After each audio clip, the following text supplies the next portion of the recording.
Okay. I started in tech actually in the games business, working on an early, Rick, you might remember image builder software Yeah, yeah, back in the day. yeah, Um, for sure. and then ran a small game studio with a couple of my colleagues from image builder for a few years. And then 2002 happened, and that was kind of a rough time in tech. And Yeah. this web thing seemed like it was probably going to stick around for a little while. So I've been doing mostly web things since 2002. Okay. For a long time, I worked for myself doing contract programming, usually kind of in a virtual studio arrangement. Hmm. But I've been at Puppet now for 7 years Okay. and work on the enterprise product there. Cool. Thank you. What drew you to accessibility and thinking about these issues originally? How did you get there? The the really big one was during the period when I was working for myself before I was at Puppet. Uh, this the I worked on a website where the majority of the clientele was blind. Um, Hmm. there's an organization in the Bay Area called Bookshare, and I don't know if if you're blind or have some other disabilities, there's kind of a carve out in copyright. So what Bookshare does is they get electronic copies of periodicals, books, newspapers, and they Hmm. provide them to their members who have, you know, um, kind of documented that they're, available for this copyright carve out. Yeah. So we did a redesign for there, and that was the first time I really worked with something that absolutely needed to be accessible. Hmm. Um, and got to work with one of the engineers on the project was blind. And so I think that, the combination of continuing to talk to the users, because we had a very long beta period where they Hmm. would, give us feedback on how things were going and where they're having problems. And then working with one of my colleagues who was blind, those two things I think really instilled in me that while the web can be a democratizing platform, sometimes it isn't for some people if it's not done right. Yep. And I think that's what really kind of, I don't know, just really drove it into me. And after that, I spent a few years on the World Wide Web Consortium's HTML5 working group, there was a bunch of accessibility folks who were worried about the way the HTML5 spec was going with Okay. respect to accessibility, and they kind of put out a call to action for people who are interested in accessibility to get invited to the working group and make sure that those concerns were noted. We were talking a little bit about this in the green room, but like most of this isn't even a conversation for many startups that Mhm. we encounter. What should people be thinking of as those first kind of initial steps, either culturally or context wise? Like, where do we begin this conversation as a startup? Yeah, great question. I think from a company culture standpoint, like many other parts of company culture, um, it's easier if you start practicing that stuff earlier rather than trying to train a new set of values into your culture. Hmm. And because accessibility is not just programming, it's design, it's HR, it's like, who are your customers, who do you want to include, also who are your potential employees and who do you want to Hmm. include. um, and I think keeping that in mind with as an aspect of all your product decisions and all your strategic decisions, if you want to be inclusive to this body of people, and I'm assuming most of you do, I think that do that early and often, and kind of make that one of your criteria right out of the gate. that Mhm. the products that you make are accessible. What are, if somebody's just starting to kind of learn, or they're an early stage startup, what sorts of resources are available to get people going on the right path from your perspective? Mm-hmm. So one thing I'd like to stress is that a normal, correctly coded web page or a iOS or Android app that's correctly coded is 100% accessible. Okay. So the web is accessible by default. It's only us who breaks it. And we can break that in a variety of ways. Yep. It could be incorrectly coded. It could be not using the right markup.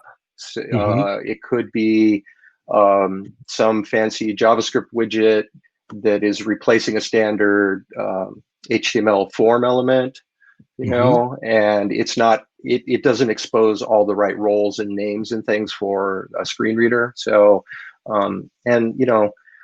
so I think, how can I say that? So a friend of mine always used to say, everybody wants to go to heaven, but nobody wants to die. And it always kind of stuck with me. And I think this is true in applications and web applications. We're used to using very slick applications from organizations that have like enormous staffs, right? And Hmm. so they are able to do these things and do them right, and everybody wants them, right? Um, but are you willing to pay the price to ensure that, along with the way it looks and interacts, that you're actually making it accessible? And there are a Yeah. variety of ways to do that. I mean, typically, if you're a startup and you're, say, making a web app, you'd probably be looking at some third-party library to do a lot of your widgets. So I would say, the first thing is when you're evaluating those libraries, take a look at, do they care about accessibility? Hmm. Do they have an accessibility statement about their stuff? So all of those things that you're incorporating into your product, I think, like, one of the easiest things you can do is just make sure, because there are very good libraries that are accessible out there now. And Hmm. that wasn't always the case, but just make sure that the things you're including are. And if you're going to write something custom, make sure you follow the WCAG guidelines. And there's actually very good, and I'll drop a link to there's a document called ARIA Authoring Practices, Okay. put out by the W3C, which is really, really good because it talks about the interaction model you need to expose if you want things to be accessible. Okay. Um, Can you talk a little bit about the web content accessibility guidelines and what they're designed to do? yeah. So the first version of WCAG came out in 1999, and it was an effort by the World Wide Web Consortium, the W3C. It's a living standard, so it keeps getting updated. The latest published version is version 2.2, and I believe that came out in 2018 or 2019. I don't remember exactly. I'm sorry, 2.1. 2.2 is still in draft stage. So they're Okay. working on the next version right now. And it's in, I think it's first draft stage. And what the WCAG working group set out to do was provide a set of standards for web content that could be used as the basis for a lot of the laws, both in the US and in the EU. So before WCAG became the standard, there were kind of a patchwork of standards, and most of them were behind. And what the W3C figured out was like, well, the governments are not going to stay up to date on this stuff in their laws. So what we should do is lobby that they adopt our standard for those.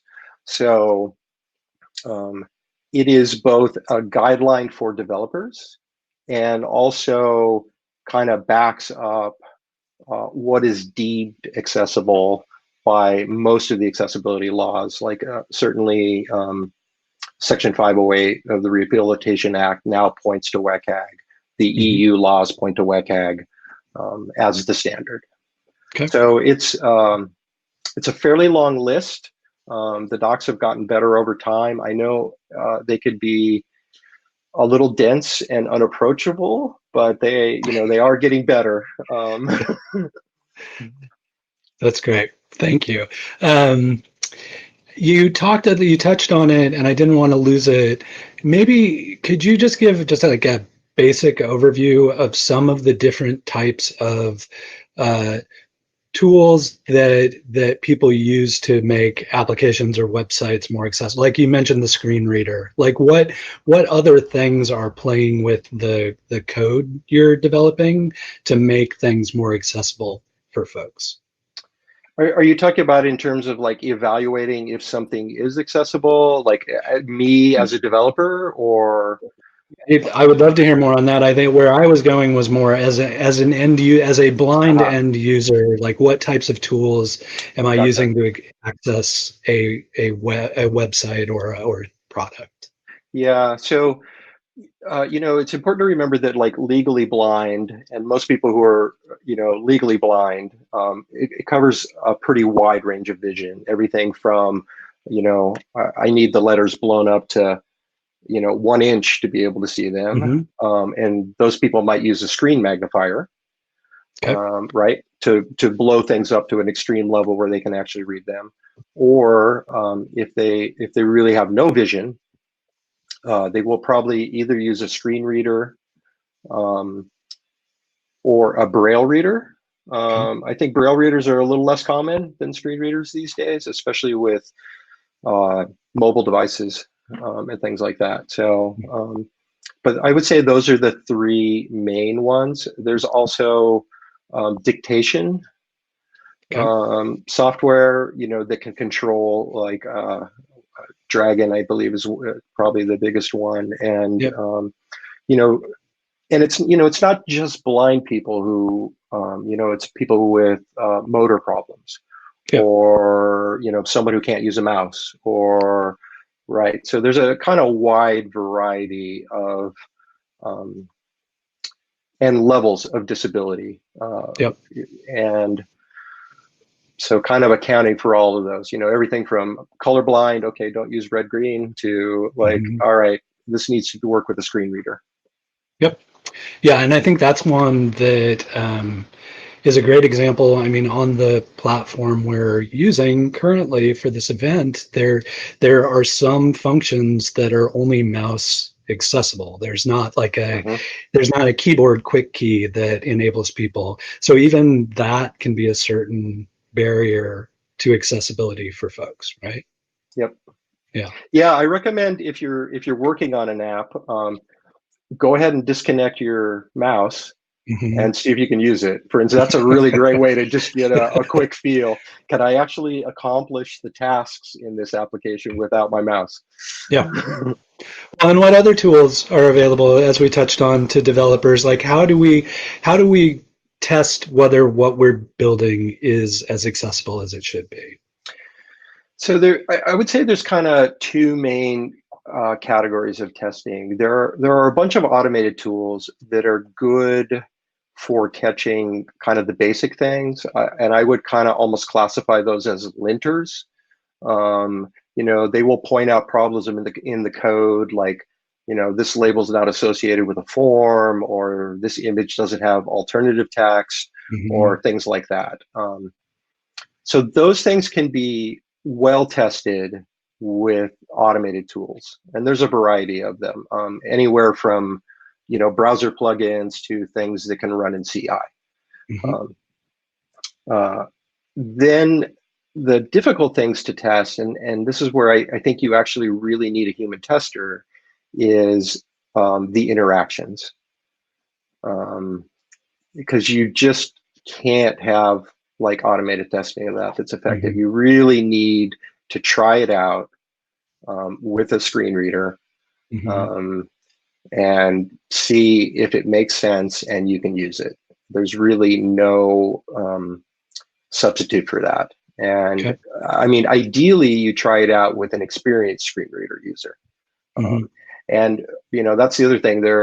Believe me, there are a lot of underemployed, very skilled people who would love a job like that, who Yep. use a screen reader every day. Yep.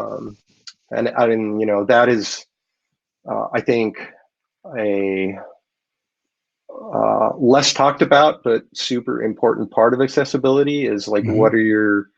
uh, what is your inclusion of disabled people when it comes to employees? Like, have Yep. you considered hiring a blind employee? Would you Yep. consider hiring a blind employee? Those kinds of things. Now, of course, everyone's going to say yes because I don't think you can actually legally say no. But like many other Right. things, what are you doing to make sure that you're reaching those candidates and considering those candidates and Yeah. supporting those people if you do hire them?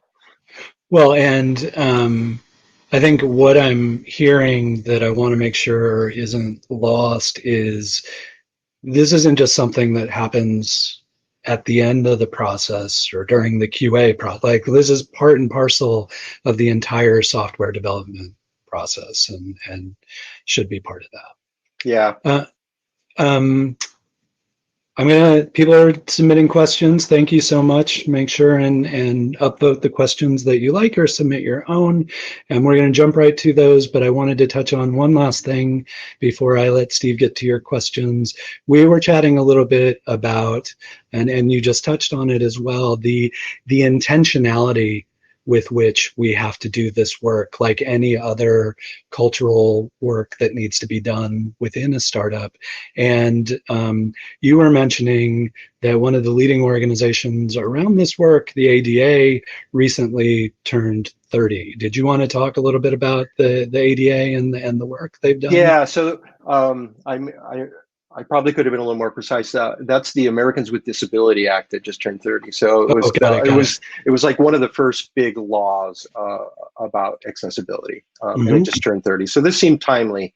And earlier, Rick and I were chatting, and I was saying, like, I think it's important to remember that we are where we are because of the sustained effort over decades from activists and advocates and technologists to enable web accessibility in the state that it is right now. Out of the laws grew support in operating systems for accessibility features, and on top of that is built accessibility features in the browsers and in the UI toolkits for native applications.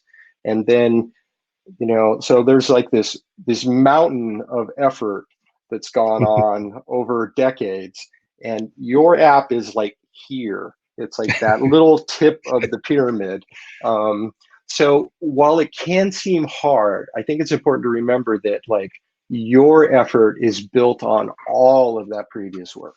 Mm-hmm. Yeah, and I think it's, thanks to that work that we're able to have conversations like this as well. So I Mm-hmm. really appreciate you bringing that up. Okay. Let's get into questions. Again, as we're answering questions, if other questions pop up or you think of another one, please feel free to submit them. And even if you don't have a question, feel free to pop in there and see what other questions folks have asked.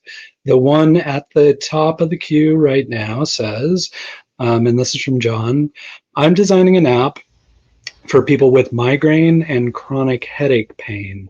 Wondering if you have any advice or suggestions for accessibility within this context. And then he provides a little more detail. For context, people with this condition describe their pain as your worst hangover times 100. They have a sensitivity to light and Mm-hmm. sound, and they struggle with cognitive load where they just kind of want to curl up in a ball in a dark place. So any advice for building products that are accessible for those folks? There is some in the most recent published WCAG docs. There are some guidelines around content and like wording and clarity in your content. I can't think of any kind of official guidelines that I'm aware of for that particular condition. Mm-hmm. Um, And in fact, I would think that potentially some of the contrast guidelines in WCAG about sufficient contrast might actually not line up with that. Yep. And so I guess that kind of makes me think of there's a lot of gray areas around this. So some of the success criteria are very kind of cut and dry, but some of them are not.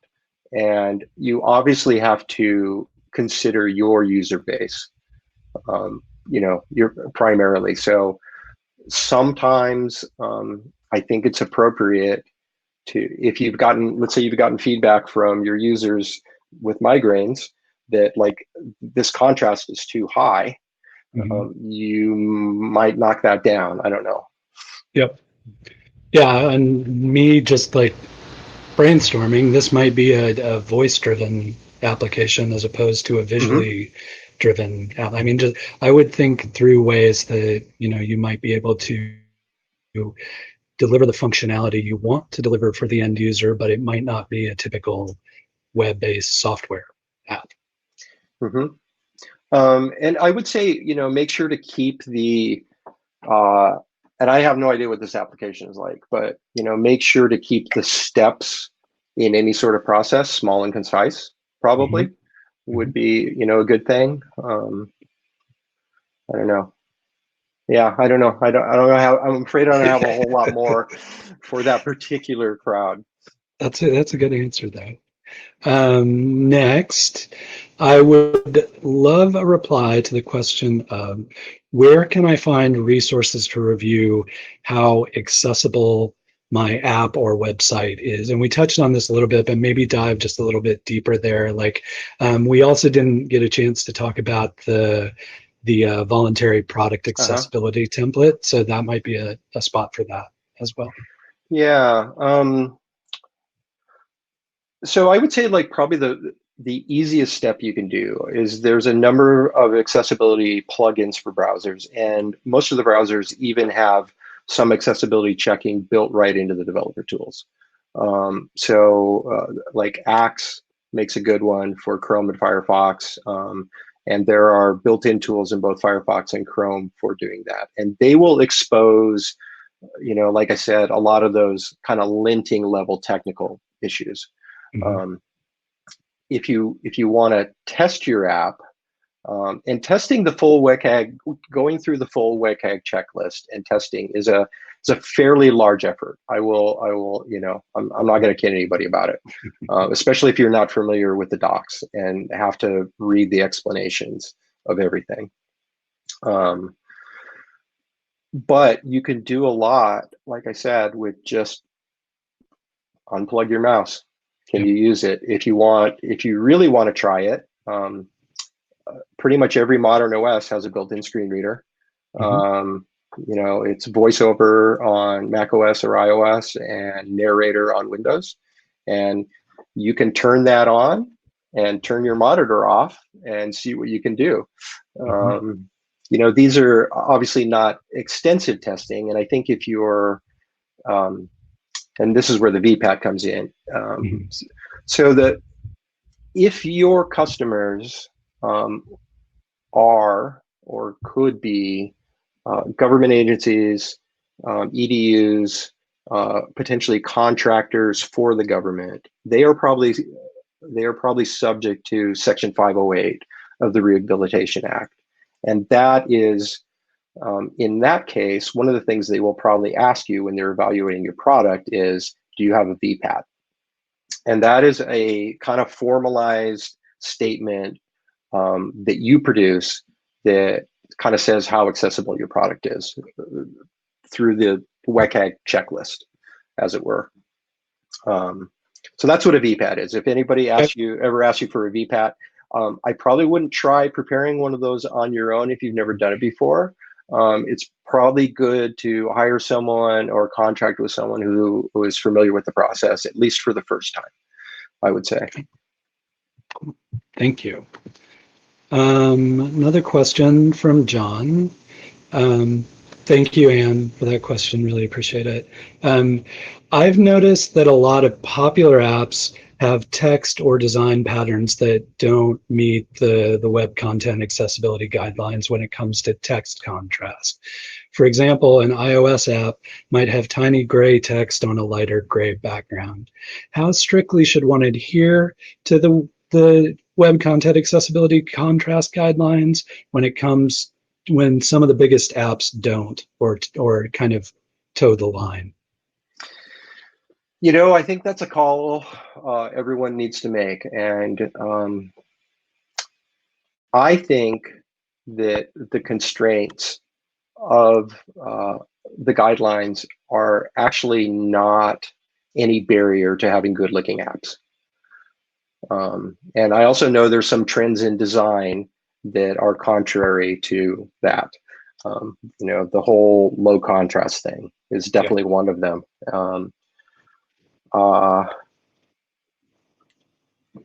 I mean, if you want to support, low vision users, then you should probably follow the guidelines. If you want to sell into, .gov and .edu, you should probably follow the guidelines.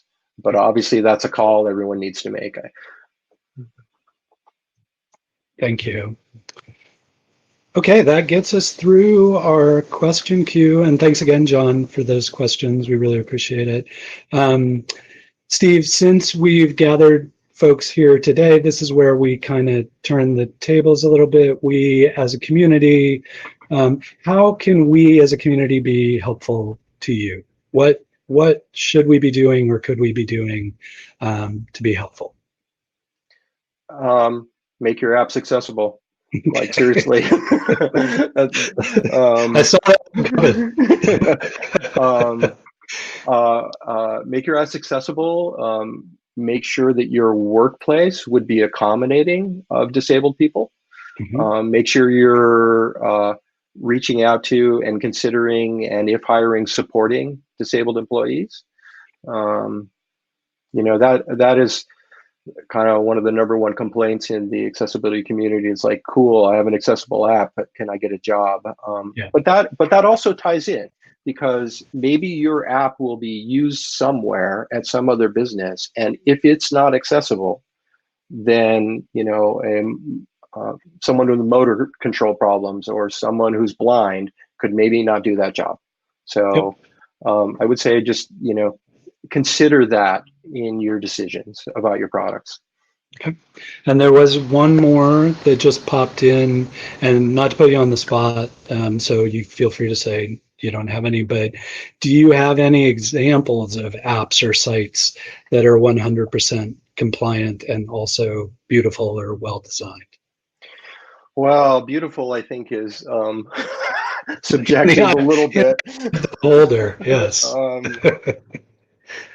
I gotta say, for an enterprise product, I think our enterprise product is good looking. I'm not sure if I'd say it's beautiful. I don't know. I don't know what that exactly means, but I think it looks good, and it's largely accessible. I think kind of maybe. I'm trying to think of, I mean, I guess where you see this more is in enterprise products, because they're selling more broadly into governments and universities and things like that. And there are some decent looking enterprise products out there. Some not so much, but. Cool. And then Leah had a quick question. We didn't really touch on it, and I might need a little more context, Leah, for your question, but her question is, did we talk about future tech in accessibility? And maybe, Leah, in chat, you can just kind of describe what you mean by future tech. I want to make sure we're touching on the right topic. Like, I'm not sure if that's connected devices or what. We'll see if we get anything more from her. Well, Steve, in case we don't get anything more from Leah on that one, thank you for doing this. Very much appreciated. And it's really good to not only get this conversation going, but to serve as a reminder for folks to be thinking about this from the cultural aspects of the companies that they're building. Oh, yeah. So Leah provided some more detail. Any advances in wearables or artificial intelligence in terms of accessibility? Are you seeing anything that shows promise to improving accessibility for folks in terms of future tech? Yeah, I got to be honest, I don't follow that real closely, but I sort of feel like the tools are here right now if we do the right thing when we're building our products. Like, you know, that, like I said, a kind of a standard web page is 100% accessible, kind of full stop. We don't, there's no technological advancements that are required to have accessible websites. Yeah, that's awesome. Okay. Thank you, Steve. Really appreciate you taking the time, and appreciate everyone showing up and asking such great questions. Again, if you can take this conversation forward in your company or your startup, we really encourage you to do so. It's an important conversation to be having about the products that you're building and ensuring that they are as accessible and usable as they possibly can be. Until next time, just a reminder, Pi applications are open. If you're building a startup or know folks who are building startups that could use mentorship like this on the products that they're building, please feel free to apply. That's at PiPDX. I'll drop the link in there so folks have that.